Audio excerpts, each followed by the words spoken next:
Today we have a reading, probably about the most beautiful four-letter word in the English language, or in all of language. Today's reading is from the book of 1 Corinthians. Hear what God's Spirit is saying to you. If I speak in tongues of humans and of angels, but do not have love, I am a noisy gong or a clanging cymbal. And if I have a prophetic powers and understand all mysteries and all knowledge, and if I have all faith so as to remove mountains, but I do not have love, I have nothing.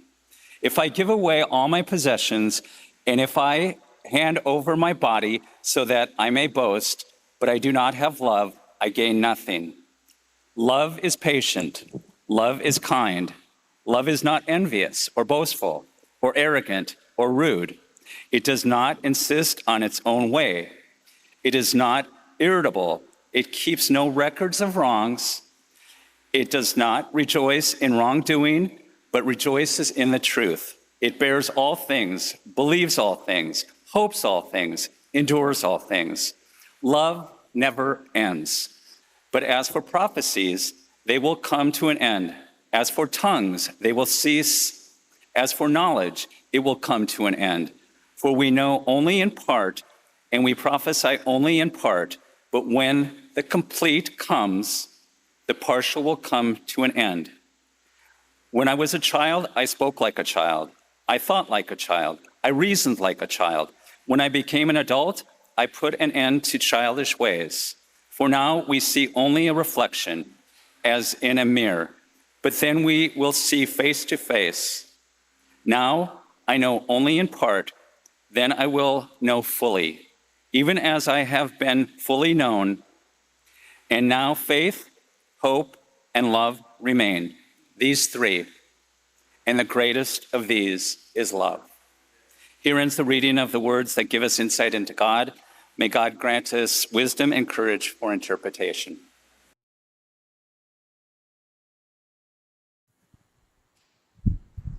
I love it. Love ya.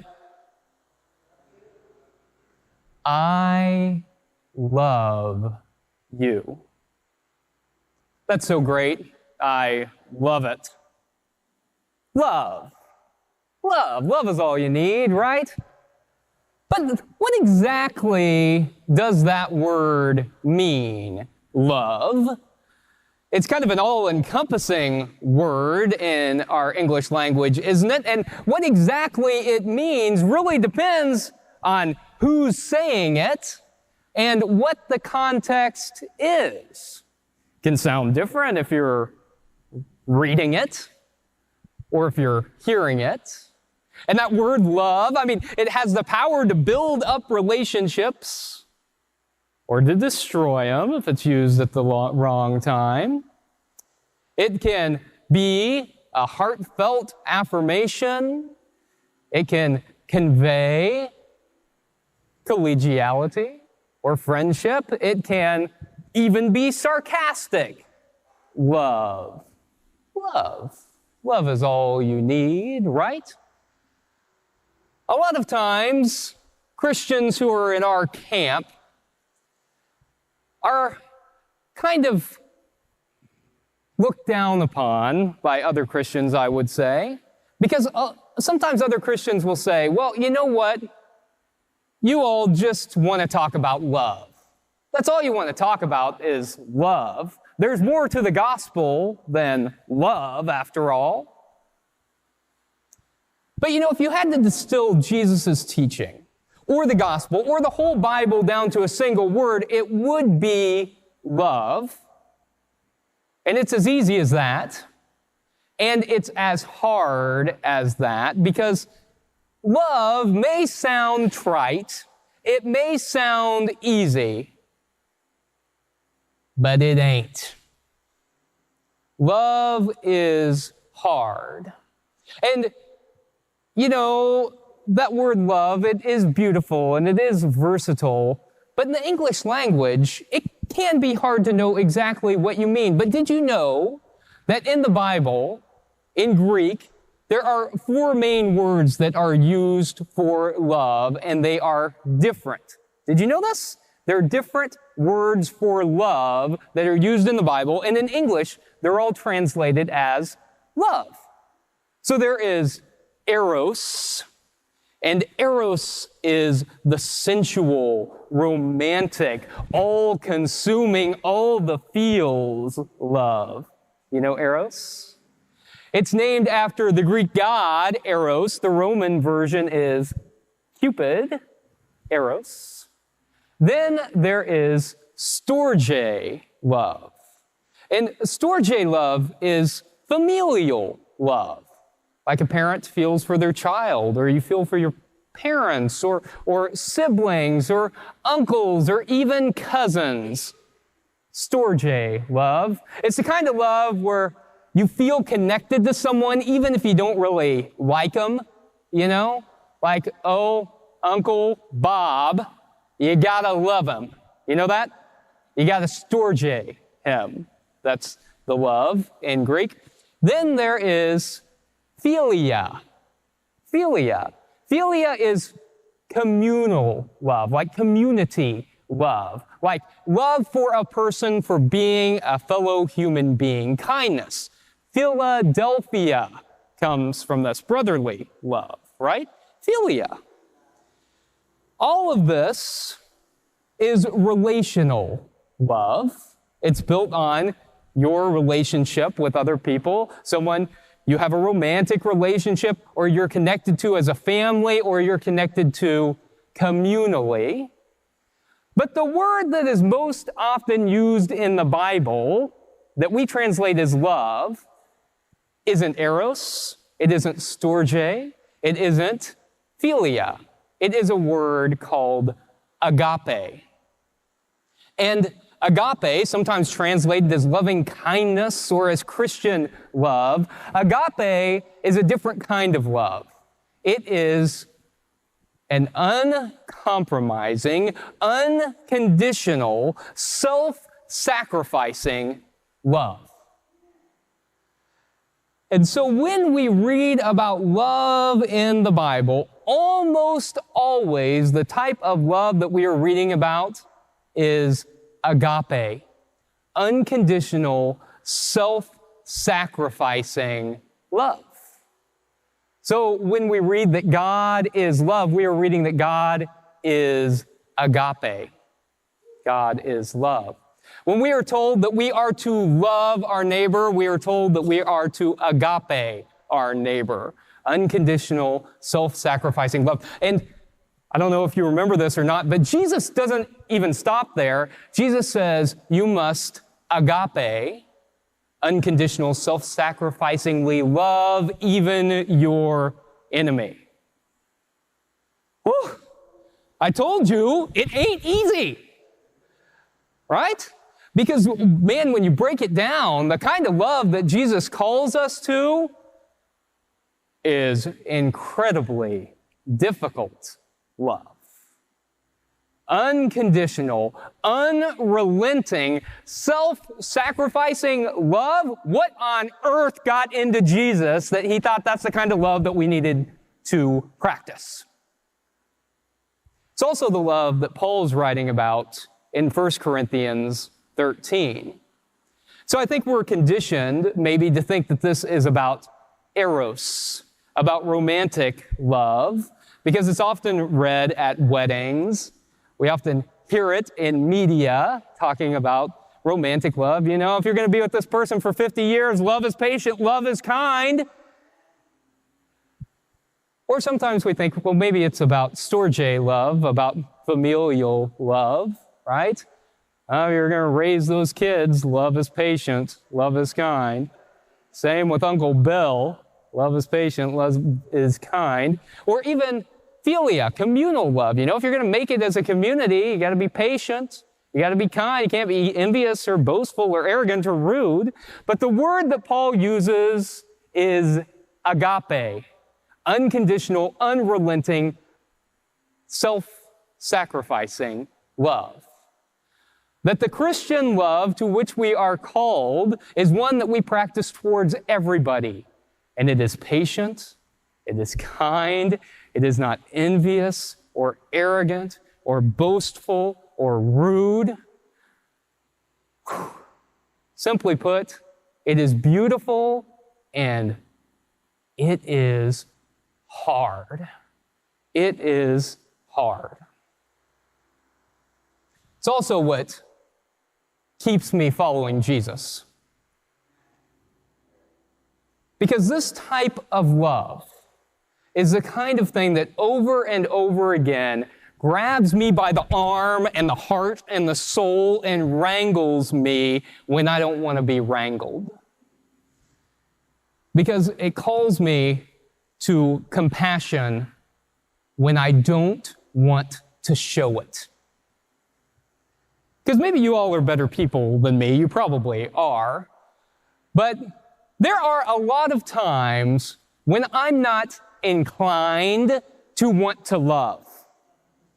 When I'm not inclined to want to practice unconditional, self-sacrificing love, especially towards the other.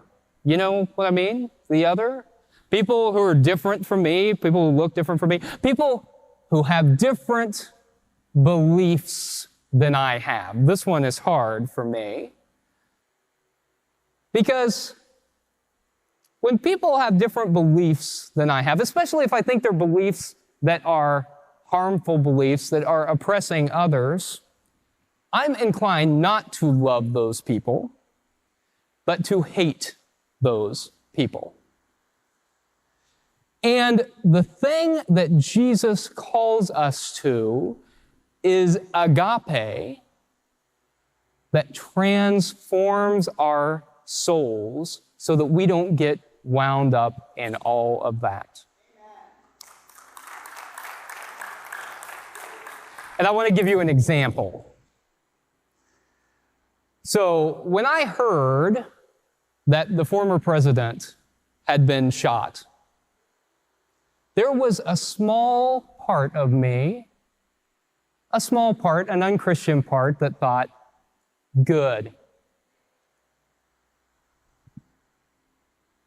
But the Christian faith, the love, calls us to say violence is always wrong. That the harming of another human being is always wrong. That hate of another person is always wrong.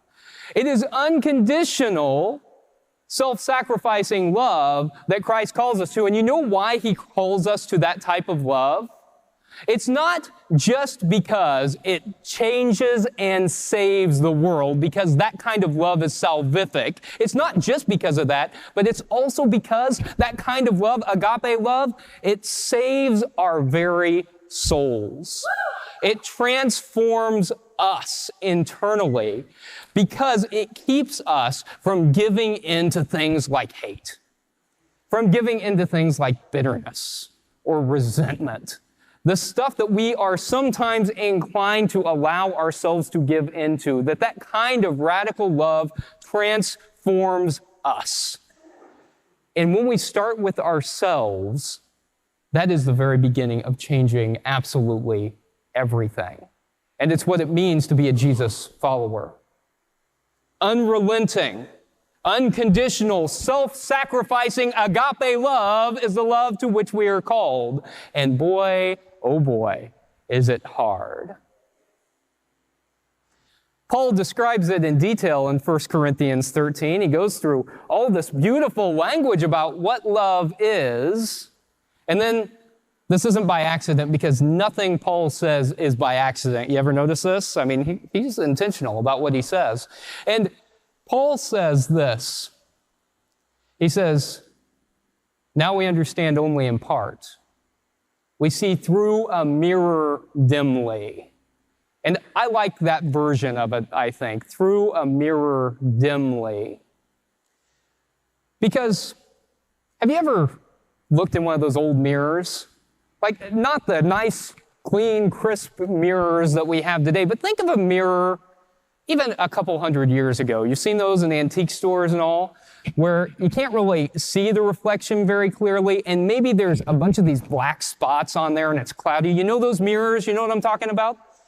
And you look in that mirror and you kind of squint and you say, I can kind of see my reflection in that. You know that mirror?